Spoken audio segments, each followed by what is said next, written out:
কত নারী বসে আছে দেখবেন, সব কিছু করে কিন্তু লোকের গোঁজা মারে। এক মেয়ে ছেলে অপর মেয়ে ছেলের কথা লোককে বলে বেড়ায়।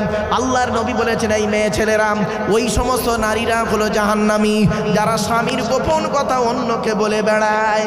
কত মেয়ে ছেলে আছে দেখবেন স্বামী স্ত্রীর গোপন কথা অন্য মেয়ের সঙ্গে আলোচনা করে।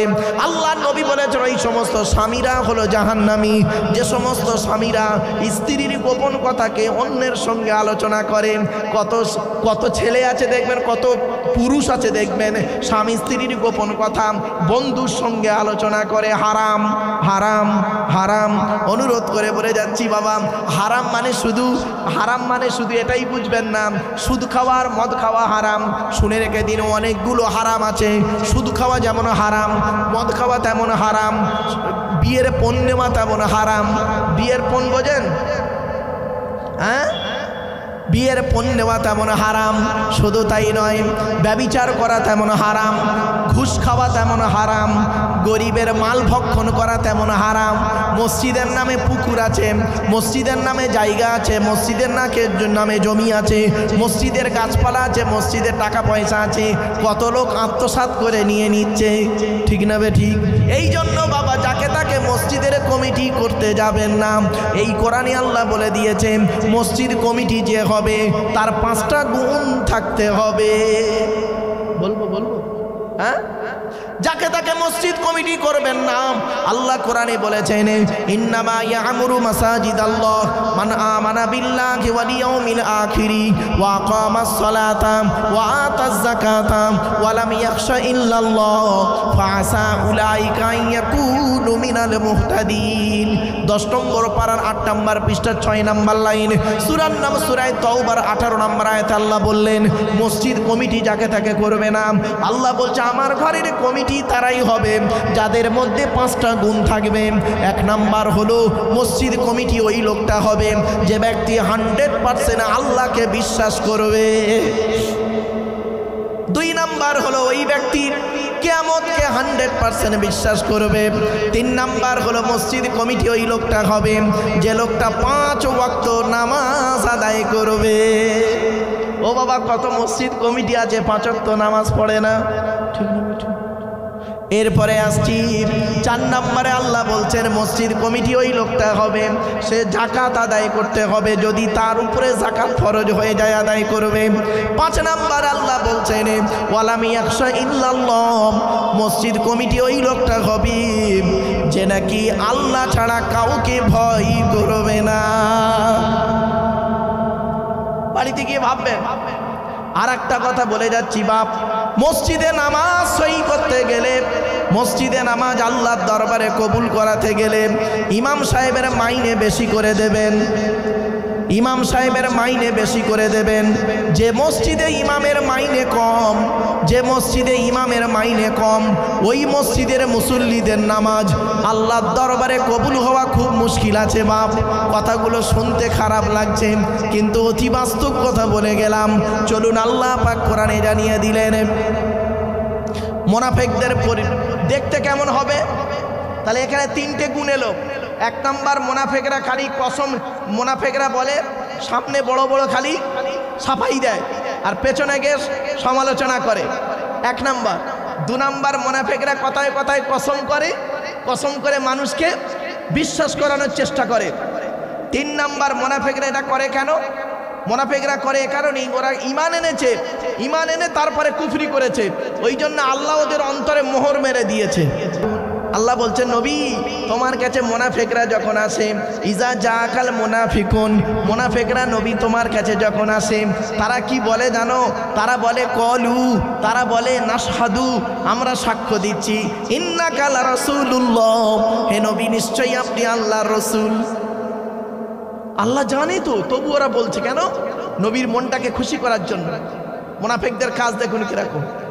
যারা অরিজিনাল মোমেন হবে তারা ওইভাবে বলবে না। ঠিক না বেটি? মুনাফিকদের কাজ ইজা জাকাল মুনাফিকুনা ক্বালু নাশহাদু ইন্নাকা লা রাসূলুল্লাহ। আল্লাহ বলছেন মুনাফিকরা যখন তোমার কাছে আসে নবী, তারা বলে ক্বালু নাশহাদু, আমরা সাক্ষ্য দিচ্ছি ইন্নাকা লারাসূলুল্লাহ, আপনি অবশ্যই অবশ্যই আল্লাহ রাসূল। এবার আল্লাহ বলছেন ওয়াল্লাহু ইয়ালামু ইন্নাকা লারাসূল, আল্লাহ তার জাতের কসম দিয়ে বলছেন আল্লাহ জানেন নিশ্চয়ই আপনি আল্লাহ রাসূল। ওদের ডবল করে বলার দরকার নেই, তার মানে তোমাকে ওরা বলছে মানে ওখানে গিয়ে সমালোচনা করবে। কিছু বুঝতে পারছেন? এই জন্য বাবা কত ব্যক্তি আছে দেখবেন, কত ভক্ত আছে, কত পীরের মুরিদ আছে, পীরের সামনে, আলেমের সামনে, বক্তার সামনে তার খুব সুনাম করে, আর যেই বক্তার পাশ থেকে চলে যায় অন্য বক্তার কাছে গিয়ে এই বক্তার বদনাম করে। ঠিক না বেটি? বাস্তব কথা বললাম, শুধু পীর মলি সাহেবের জন্য নয়, সকলের ক্ষেত্রেই এটা হয় দেখবেন। তাই আল্লাহ বলছেন ওয়াল্লাহু ইয়ালামু ইন্নাকা লারাসূলুহু, আল্লাহ নিশ্চয়ই ভালো জানেন আপনি আল্লাহ রাসূল। আল্লাহ পাক বলছেন ওয়াল্লাহু ইয়াশহাদু ইন্নাল মুনাফিকিনা লাকাযিবুন। এবার আল্লাহ বলছেন আমি আল্লাহ সাক্ষ্য দিচ্ছি, হে নবী শুনে নিন, ইন্নাল মুনাফিকিনা লাকাযিবুন, মুনাফিকরা হলো মিথ্যাবাদী, মিথ্যাবাদী, মিথ্যাবাদী। হয়েছে? বললাম না কিছু শ্রোতার একটা অভ্যাস খারাপ আছে, রাগ করবেন না, বা বাস্তব বলছি। কিছু শ্রোতা আছে দেখবেন আমার কাছে যখন আসে আমার মতো করে বলে, আর আমার কাছ থেকে যখন সরে যায় অন্য বক্তার কাছে যায় তখন আমার বিরুদ্ধে তাকে কোনো বলে, আবার সেই বক্তার কথা নিয়ে আমার কাছে এসে তার বিরুদ্ধে আবার বলে আমার কাছে ভালো হতে চেষ্টা করে। এটা অনেক মিডিয়া করে, ঠিক না? এরা করবেন না, বাস্তব। অনেক মিডিয়াকে দেখেছি, মিডিয়াকে তারা ইউটিউবার তারা দেখিয়েছে, বলছে হুজুর সত্যি আপনার অমুক তমুক বলে আমার কাছে ফুলিয়ে দিচ্ছে। আমি এই আয়াতটা মনে মনে করি, ওরে বদমাইশ, আমি তোদের চিনি। আল্লাহু ইয়াশহাদু ইন্নাল মুনাফিকিনা লাকাযিবুন, নিশ্চয়ই আল্লাহ ভালো জানে মুনাফিকরা মিথ্যাবাদী। চলো এরপর আল্লাহ মুনাফিকদের আরেকটা কাজ বলি। তাহলে এক নাম্বার মুনাফিকদের কাজ কি চিনতে পেরেছেন?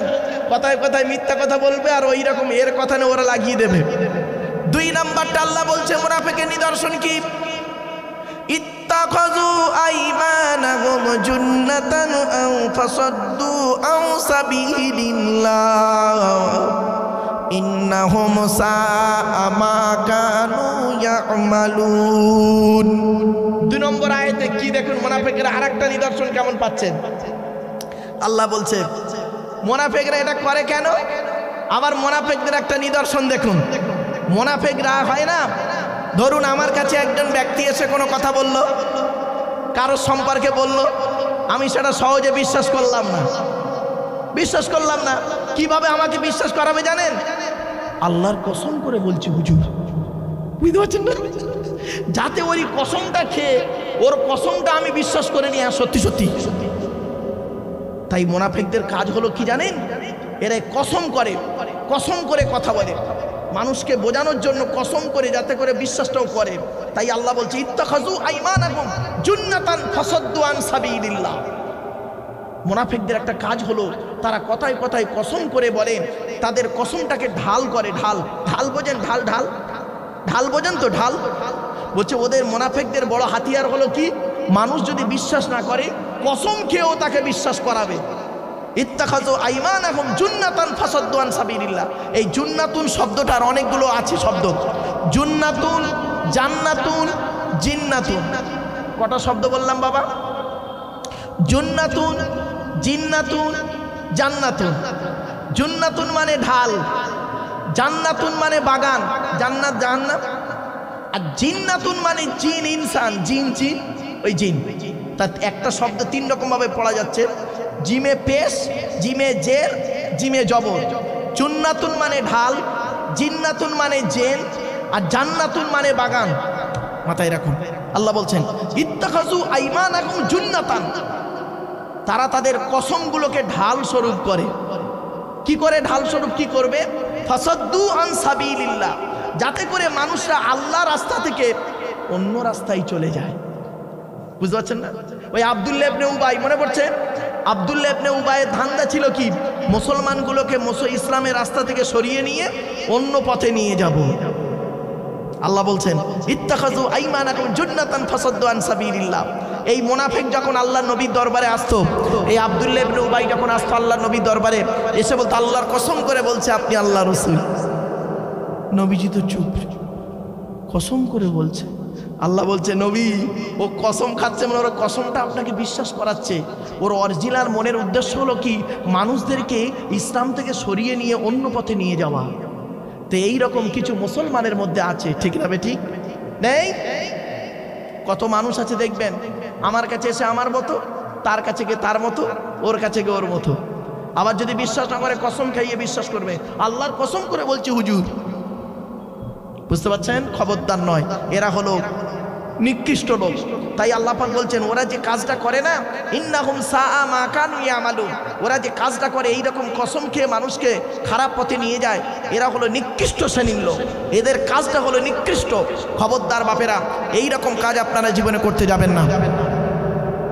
আপনার পছন্দ না হয় ওখানেই চুপ থাকবেন। সব থেকে বড় হাতিয়ার কি জানেন? চুপ থাকা, ঠিক না বেঠিক? কোনো মন্তব্য আপনি আমাকে পাবেন না। আল্লাহ শকর, এই ইউটিউবওয়ালাদের জিজ্ঞাসা করবেন, যত বক্তব্য আমি করেছি এই 30 বছর প্রায়, আমি আমার জ্ঞানমতে বাপ কোনো আলেমের বিরুদ্ধে বলিনি।